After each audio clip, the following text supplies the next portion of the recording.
Doctor जी जय मसीह की। जी जय मसीह। आरपी गौतम बोल रहा हूँ बरेली यूपी से। जी जी बोलिए सर। ये है उत्पत्ति ग्रंथ के अध्याय 12 से 13 और 18 के बीच में ये इब्राहिम की चर्चा है। जी हाँ, तो उसमें इब्राहिम जब मिस्र में पहुंचते हैं तो वो कहते हैं तुम मेरी बहन अपनी पत्नी से सारा से कि तुम वहां पर मेरी बहन बनना जिससे वो मेरे साथ अच्छा व्यवहार करे। जी और सारे के कारण जिससे कारण परमेश्वर जब उसने जो है अपनी बहन बना दी, कह दिया, पत्नी ने कहा कि मैं इनकी बहन हूँ, तो वहां के राजा फिरौन ने उनके लिए अपनी पत्नी बना लिया और उनके लिए बहुत सारा गिफ्ट भी किया जी।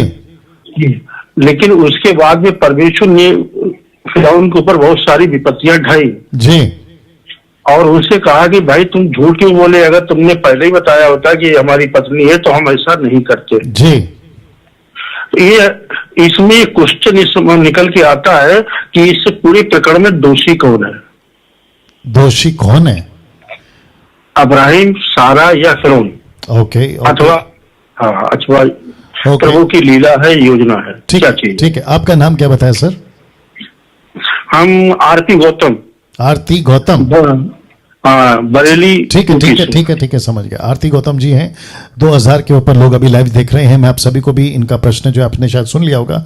ये कहते हैं कि वहां 3 कैरेक्टर हैं, एक है अब्राहम, एक है सारा, दूसरा है राजा फिरौन। इसमें गलती किसकी है? गलती क्या हुई थी इन्होंने बताया, फिर भी चोट में बता देता हूं।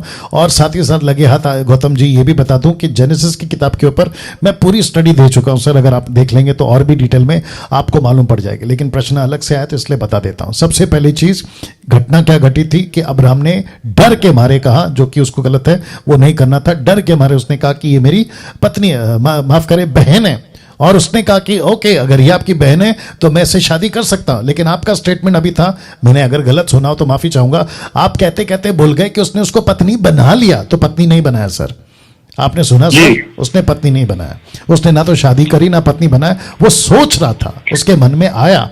तो जिसके चलते परमेश्वर ने उसको सबक सिखाने के चलते उसके जीवन में कुछ घटनाएं लाई, तब उसको पता चला अरे ये तो उसकी पत्नी है। तब जाकर बात क्लियर हुई, उसने उसको ब्लेस करा, आगे भेजा और कहानी आगे चली। अब आपका यह प्रश्न है कि इसमें दोषी कौन है? तो ऑफ कोर्स दोषी अब्राहम है, क्योंकि अब्राहम, मैंने बीच में कहा था, अब्राहम हो, इसहाक हो, याकूब हो, मूसा हो, जितने भी प्रॉफिट है, जॉन द बैप्टिस्ट हो, एलिया हो, एलिशा हो, ये सारे के सारे प्रॉफिट, अगर परमेश्वर उनको चुनता है तो थप्पा नहीं लग जाता कि ये कभी गलती नहीं करेंगे। मनुष्य हैं, उनके साथ में कई बातें हुई है। एलिशा की बात करूं वक्त को ध्यान में रखते हुए, उसने कम से कम 42 बच्चों को भालू से मरवा दिया। पता है क्यों? क्योंकि एलिशा को सड़क के बच्चे, गली के बच्चे कह रहे थे ए चंदू चंदू, चंदू मतलब टकला, टकलिया टकलिया टकलिया। तो बच्चों ने जब ये चिल्लाया तो एलिशा, क्योंकि डबल पावर वाला था एलिया का, उसने 42 बच्चों को भालू से मरवा दिया। ये गलत है ना सर? वैसे ही बहुत सारे एरर्स या बहुत सारे क्या कहते हैं ना गलतियां। मूसा की गलती कितनी बड़ी है, दूसरी बार चट्टान से बात करना था, लकड़ी मार दिया, गलती हो गई।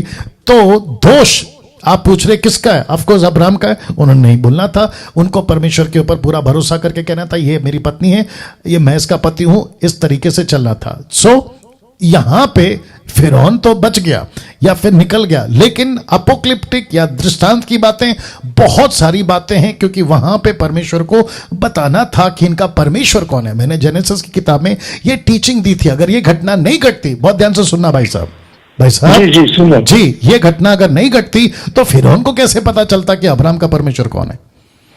जी तो ये अलग एंगल है सर। तो परमेश्वर को बताना था जब ये घटना घटेगी, ये अपनी पत्नी को बहन बुलाएगा, फिर ये एक इशू खड़ा होगा, फिर मैं अपनी एंट्री मारूंगा, कौन? परमेश्वर। फिर उसको ताकत बताऊंगा कि अब्राहम का परमेश्वर कौन है। मैं ये उत्पत्ति में बता चुका हूं सर। जी तब तो इसमें जो एक और भी प्रश्न बन जाता है। अगर मान लीजिए इसमें अब कोई दोषी नहीं है, कोई भी अगर दोषी नहीं है, सब परमेश्वर की महिमा और लीला है, अपनी प्लानिंग है, तो जब प्लानिंग है तो फिर विपत्तियां उस पर क्यों ढाई गई? नहीं, आपको किसने कहा कि किसी का दोष नहीं? मैंने अभी कहा ना अब्राहम का दोष है या अब्राहम से गलती हुई। आप नहीं सुने?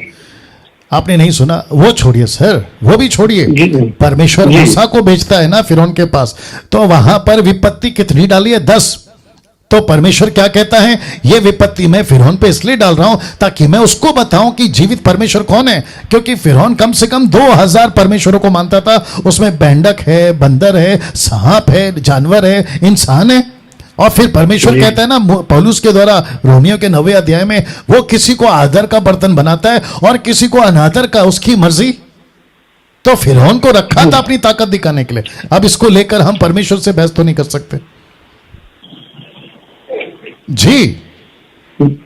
अच्छा पास्टर जी, ये बाइबल में भी थोड़ा थोड़ा सा लेखों में डिफरेंस मिलता है।